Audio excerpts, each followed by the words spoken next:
What if a robot could walk like an animal and then, when it needed to, fly like a drone? Welcome to Summarize Science. Today, we're looking at a fascinating paper about a robot that does exactly that. Meet the Husky V.2, a four-legged robot designed by researchers at Northeastern University and Caltech. Its incredible trick is a design philosophy called structure repurposing.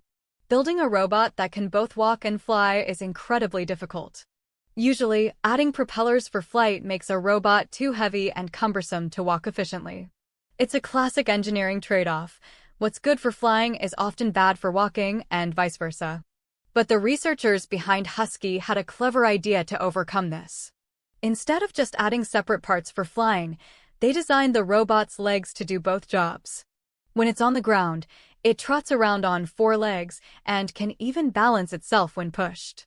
But when it needs to take to the air, it performs a remarkable transformation. The robot crouches down, and in a carefully choreographed sequence, its legs fold outwards, pointing the propellers on its knees up to the sky. In just about 10 seconds, it morphs from a walking quadruped into a flying quadcopter. This means the weight of the legs and their powerful motors isn't just dead weight during flight, it's the very structure holding the propellers.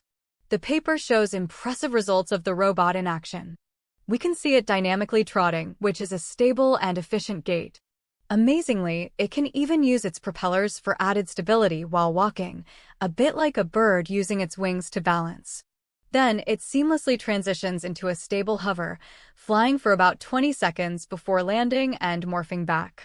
So, let's recap the important points. First, this robot demonstrates a brilliant solution to a major design conflict by repurposing its legs for flight. Second, it's not just a concept. The robot can actually perform dynamic walking and stable flying in the real world. This brings together the best of both worlds, the ability of legged robots to navigate tricky terrain up close and the speed of aerial drones to cover large distances. What could this mean for the future? Imagine package delivery robots that fly over a city and then walk right up to your doorstep. Or think about search and rescue missions, where a robot could fly over a disaster area and then walk through the rubble to find survivors. The researchers plan to improve it further, enabling it to navigate more complex obstacles on its own. This multi-talented robot shows a promising direction for creating machines that are more versatile and capable than ever before. Thanks for watching Summarize Science.